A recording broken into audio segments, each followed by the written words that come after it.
hoje nós vamos falar sobre movimentos separatistas. Então, nós vamos dar uma introdução para esse tema.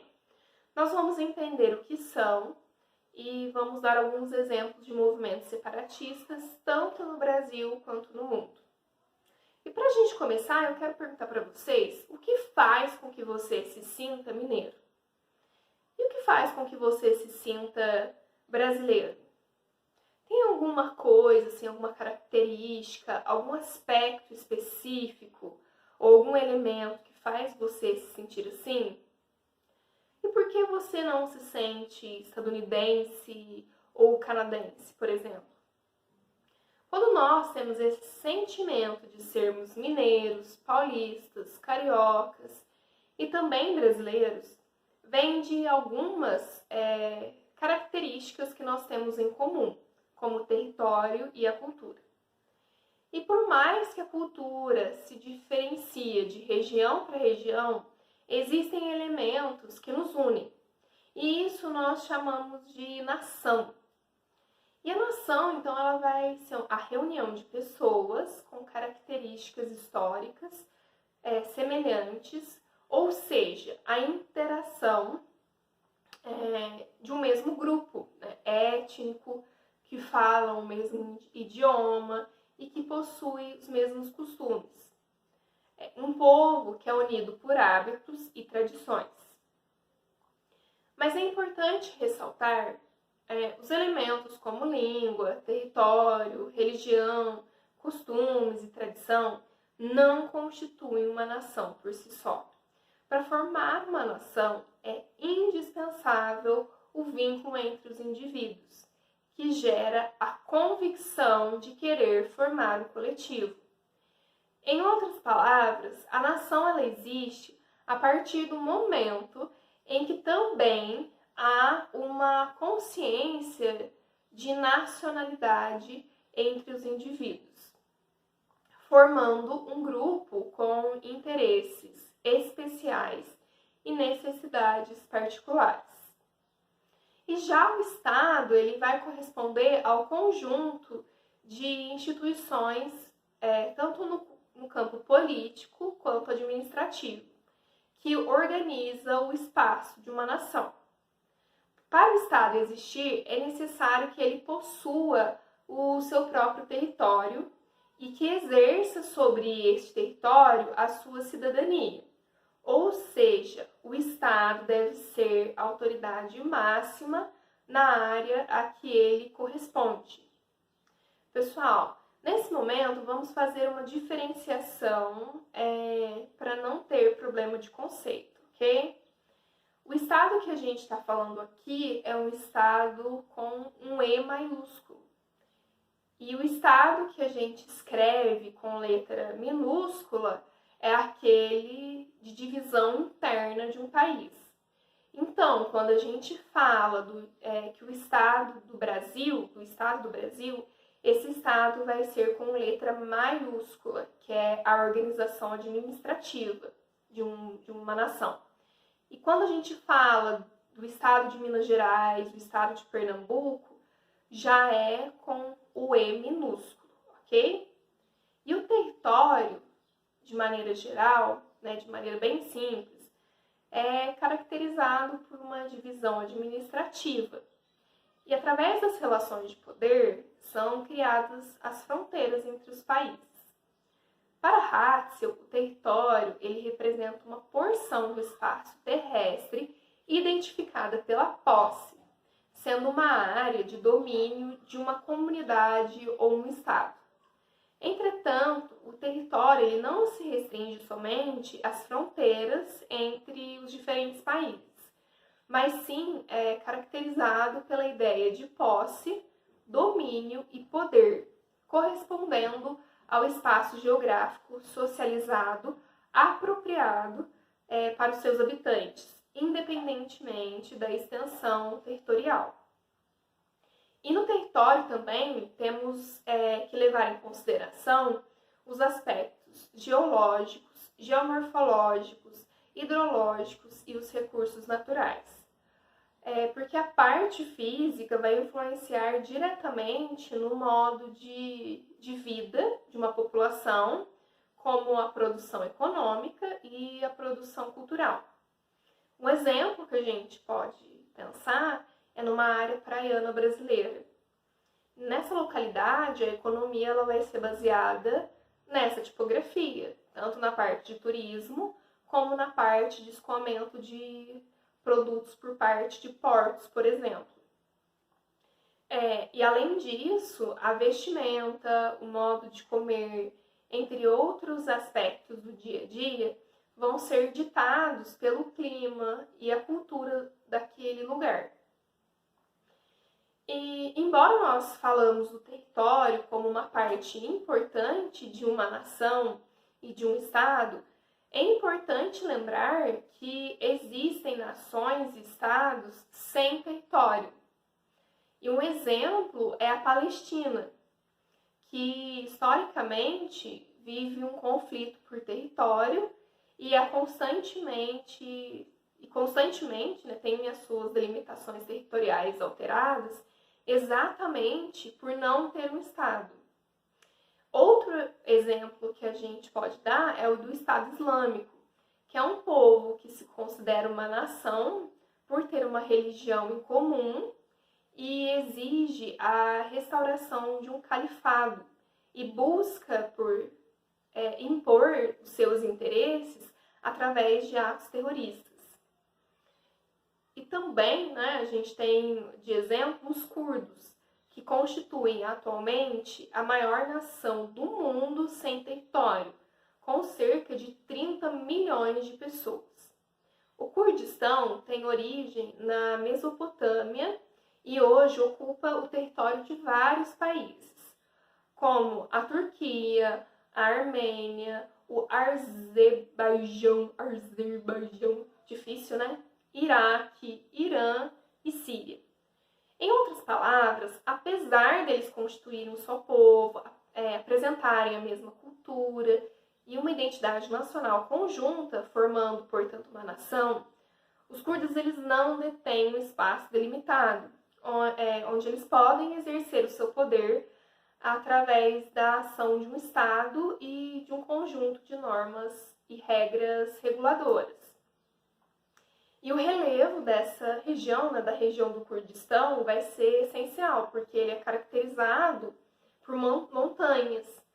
E é justamente por estarem nessas montanhas e o isolamento deles em relação ao resto do centro desses outros países que foram citados, faz com que eles tenham uma identidade muito mais autêntica deles do que, de fato, com os outros países. Nesse sentido, a questão desse ambiente montanhoso, que é uma barreira geográfica, ela também vai se comportar como uma barreira cultural. Então, só nesse começo, nós vimos que esse assunto ele é bem complexo. E por isso, a gente precisa prestar muita atenção para entender todo esse contexto. Agora que nós já vimos o que é nação, estado, o que é território, nós vamos compreender o que são os movimentos separatistas. Os movimentos separatistas, eles normalmente ocorrem a partir de movimentos nacionalistas, ou seja, quando existe um sentimento comum de um grupo social específico para com o território. Como nós já vimos, a ideia de nação ela vem de uma relação de afetividade social, cultural e histórica de um povo ligado a um lugar. Então, lembrem-se disso, o território é parte fundamental do sentimento nacionalista. Os movimentos separatistas eles vão se dar na cisão desse sentimento comum que pretende ou se materializa no território. O conceito de separatismo está associado ao conceito de autodeterminação dos povos. Esse conceito de autodeterminação dos povos é um termo bem antigo, que foi citado em 1776 independência dos Estados Unidos e na Revolução Francesa em 1789. E vai se referir ao direito que os povos têm de decidirem livremente a sua situação política, além de possibilitar o direito aos estados de defenderem a sua condição independente. Só que nem sempre esses sentimentos regionais eles estão de acordo com os outros interesses nacionais já estabelecidos. Então pode haver, em sua maioria, um Estado já independente, político e administrativamente falando, e em seu território ocorrerem divergência de interesses e sentimentos nacionalistas. E isso faz com que haja a formação de conflitos em algumas partes do mundo. Historicamente, é bom lembrar que o princípio de autodeterminação dos povos foi incluído no Pacto da Liga das Nações, que foi a organização antecessora da ONU. Esse princípio foi amplamente reivindicado após a Segunda Guerra Mundial, em um processo conhecido por movimentos separatistas das colônias, em especial das colônias africanas, que buscavam a independência das metrópoles europeias. Mas esses movimentos eles tiveram sua legitimidade ignorada por anos pela ONU, por questões de interesses dos países membros permanentes do Conselho de Segurança, como a França e o Reino Unido, por exemplo, esses países eles tinham interesse em manter o domínio territorial sobre as colônias. Somente em 1961, a ONU criou o Comitê de Descolonização para os territórios não autônomos e tutelados por outros países, sendo que apenas em meados da década de 1970 esses territórios africanos se encontraram livres das administrações coloniais. Mas será que os territórios não autônomos deixaram de existir após a década de 1970? E isso se tornou uma coisa do passado? A gente sabe que não. Ainda hoje, existem cerca de 17 territórios nessas condições, sendo a mais grave ocorrendo no Saara Ocidental. E ele reclama pela independência do Marrocos.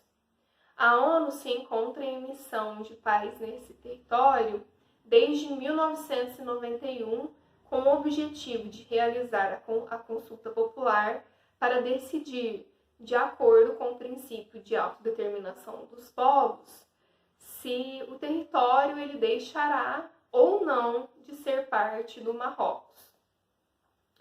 Mas ele enfrenta instabilidade que mantém a missão ativa até os dias atuais. Agora então, pessoal, nós vamos fazer um panorama sobre os principais movimentos separatistas que ocorrem pelo mundo, né? Nós vamos começar ali falando da Europa, um pouco da América do Norte, Ásia e chegando até o Brasil, né? Para começar, a gente vai falar sobre os movimentos na Europa, né? O movimento que envolve a Espanha, que é o País Basco, que apesar do nome, não se trata de um país independente. Ele é sim uma região autônoma que pertence à Espanha, né? Os povos bascos, eles são um grupo étnico que tem o seu idioma, a sua cultura, são próprios essas características. E eles lutam pelo seu território. Para vocês terem ideia, a gente já ouviu muito falar esse nome, né? Um dos grupos que lutou pela autonomia basca foi o ETA, a sigla em basco que significa Pátria Basca e Liberdade. Esse grupo realizou diversos atentados terroristas em nome da causa separatista. Só que após a redemocratização e a recuperação dos direitos e autonomia, esse grupo foi perdendo a força e foi perdendo apoio também e chegou a anunciar o seu fim definitivo no ano de 2018. Hoje os bascos contam com um parlamento, né, um parlamento próprio, mas ainda não tem o seu território constituído.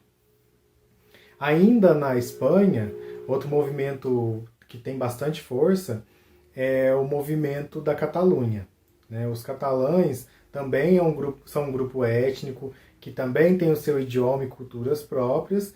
Eles ocupam o norte da Espanha, né? Eles estão lá nessa região desde a Idade Média, e eles lutam em nome da independência da Espanha, né? Eles querem a separação da Catalunha e da Espanha, desde o fim da Guerra Civil Espanhola.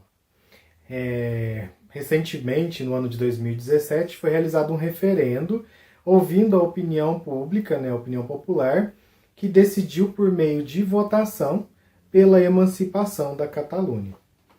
Porém, o parlamento foi formado, né? Então o parlamento decidiu a independência da região, mas essa decisão foi reprovada pelo governo espanhol, que dissolveu esse parlamento e prendeu diversos políticos que estavam envolvidos na decisão. Ainda na Europa, nós vamos falar sobre a Escócia e a Irlanda do Norte no Reino Unido, que também passaram por votação, buscando a independência para os seus territórios, né? E essas cenas a gente pode provavelmente voltar a assistir futuramente, né? Tendo como protagonistas a Escócia e o Reino Unido, que após a saída do Reino Unido da União Europeia, a Escócia sinalizou interesses em voltar a fazer parte da União Europeia, né? A gente está falando sobre o Brexit, né? Então, assim como ocorreu na Escócia, o Reino da Irlanda se anexou ao Reino Unido em 1801. Entretanto, as diferenças políticas e principalmente religiosas resultaram numa guerra civil que durou décadas, né, entre a maioria irlandesa católica, que queria a independência, né, do Reino Unido, e o norte irlandês protestante e também o governo britânico, né? Esse conflito deu origem à independência da República da Irlanda e a criação da Irlanda do Norte, né? Que ainda é anexa ao Reino Unido. Agora a gente vai dar uma passeadinha lá na América do Sul, América do Norte, pessoal. Nós vamos falar sobre Quebec, no Canadá, que tem também a sua participação no grupo dos movimentos nacionalistas. Eles buscam também essa independência, né? As disputas de Quebec, elas se dão em virtude de que a sua população, que é majoritariamente de origem francesa, que utiliza esse idioma francês como língua nativa, e que são católicos, né, como religião. E que tem pensamentos diferentes do restante do país, que fala inglês e é de maioria protestante. Na década de 80, durante um plebiscito, a maioria votou contra a independência de Quebec, mas as manifestações ainda continuam acontecendo. E agora a gente vai para a Ásia, né? Passear o mundo aí, que é o caso do Tibete, que em 1949 a China aderiu ao comunismo como regime político-econômico. No ano seguinte incorporou ao seu território o Tibete, né, oferecendo a partir daquele momento uma autonomia controlada, né? Os habitantes do Tibete, um território que era localizado ali no sudoeste da China, eram adeptos à religião budista e tinham como líder espiritual, supremo no caso, Dalai Lama. No ano de 1950, os monges tibetanos se revoltaram contra essa dominação chinesa, né? Essa tal revolta resultou num grande fracasso, né? Porque a China era muito mais potente, né, do que o Tibete, e esses monges foram arrasados pelas tropas inimigas, né? Esse grupo de monges foi dizimado. E com essa revolta, o líder espiritual, Dalai Lama, ele foi forçado a se retirar do país, encontrando exílio na Índia, né? recentemente aumentou o apoio, né, por parte dos organismos internacionais para a consolidação da independência do Tibete, né?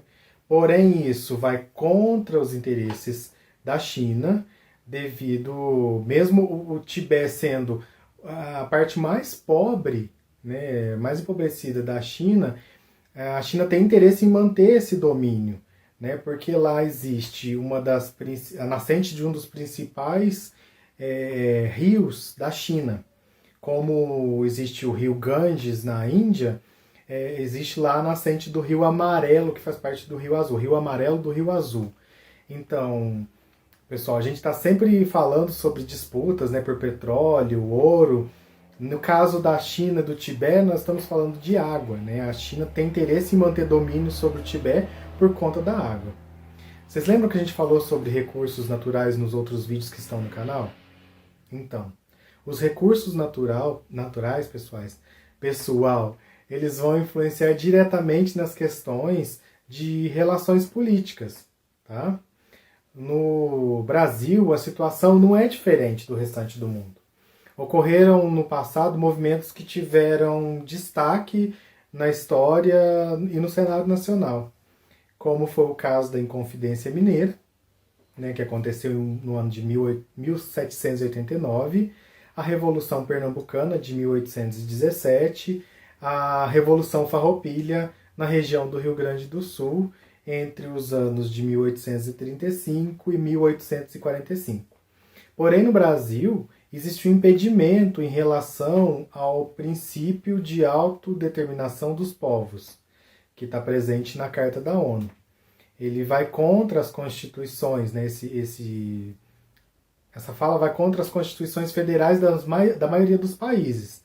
E esse é o caso do Brasil, que define no artigo 1º da Constituição de 1988, abre aspas, que o Brasil é uma república federativa constituída sob o regime representativo pela união indissolúvel dos estados, do Distrito Federal e dos territórios, né? Atualmente, então, pessoal, os movimentos brasileiros, eles não atingem nem a visibilidade que os movimentos que ocorrem na Europa, que ocorrem na América do Norte ou na Ásia, e chegam aí a cerca de, uma consulta rápida, cerca de 23 movimentos, mas que não tem força suficiente para ameaçar a União brasileira, né?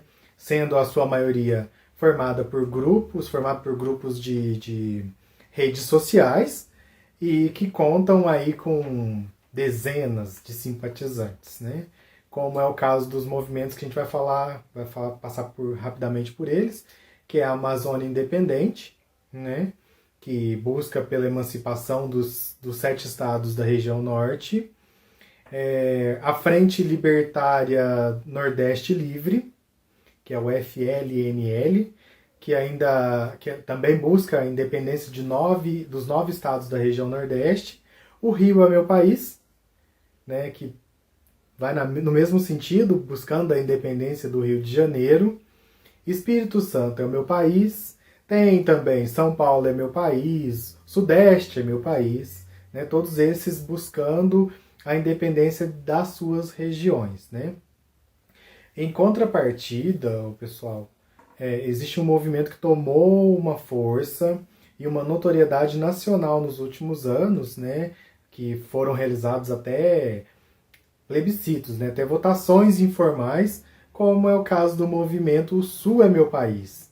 Né? Isso aí a gente tem ouvido bastante, né, ouviu no passado bastante movimentação sobre esse movimento de separação. Né? Ele é bastante atuante, realizou plebiscitos no ano de 2016 e de 2017, que objetivavam em geral uma declaração pública sobre a opinião do povo destes estados, se esse povo desejava ou não que a região se tornasse um país independente. Né? E mesmo após as consultas que foram realizadas por alguns movimentos, como é o caso do Sul é o meu país, o Plebissul, né? Se você buscar na internet você vai encontrar até a página deles. A independência dessas regiões ela é inconstitucional aqui no Brasil. Isso porque entende-se que a separação de um Estado, pessoal, ela só poderia ser feita por um povo, né? Legitimando o princípio da autodeterminação dos povos, né? O que não é o caso do Sul, não é o caso do Norte, não é o caso do Nordeste, não é o caso do Sudeste, né? No caso brasileiro, não existe potencial determinante cultural específico em somente alguma região, né? Ou seja, o povo é a população brasileira. Então, dessa forma, a gente tenta elucidar para vocês, pessoal, que o separatismo que existe pelo mundo existe no Brasil, mas ele é uma questão bastante complexa, né? Ela não é simplesmente eu vou me separar do meu país, né? Então existem movimentos independentistas que recorrem a protestos, referendos e até atos terroristas, tendo como objetivo principal chamar a atenção para sua causa. Entretanto, o princípio da autodeterminação dos povos, muitas vezes ele fica aquém, fica abaixo dos interesses dos estados. E por isso ele acaba sendo invalidado. Então, pessoal, o que nós tínhamos para passar para vocês sobre o movimento separatistas é isso, né? A gente vai ficando por aqui. Lembrando que essa é uma aula introdutória aos movimentos separatistas. Nós falamos de forma geral, né? Fizemos um panorama do que são esses movimentos separatistas. Demos alguns exemplos, né, dos movimentos que acontecem de forma geral aí no mundo, né? Mas existem outros inúmeros exemplos e movimentos separatistas hoje acontecendo aí nesse momento pelo mundo. Então a gente trouxe alguns casos para exemplificar, mas não se limitam a esses casos, tá? Se você ficou interessado, procure aí, dá um Google, procure outros movimentos separatistas, procurem as separações recentes que têm ocorrido pelo mundo, né? Nós esperamos do fundo do coração que vocês tenham entendido sobre esse assunto, né? Que tenham gostado dessa aula. E esperamos que vocês deixem aqui abaixo o comentário de vocês sobre o que vocês entenderam, o que vocês tiveram de dúvida, se ficou alguma curiosidade, né? Se vocês gostaram mesmo dessas aulas, né? E se vocês gostaram desse tema sobre os movimentos separatistas. Então deixa aqui seu recadinho, deixa aí seu curtir. Tá bom, pessoal? Até mais, até as próximas aulas.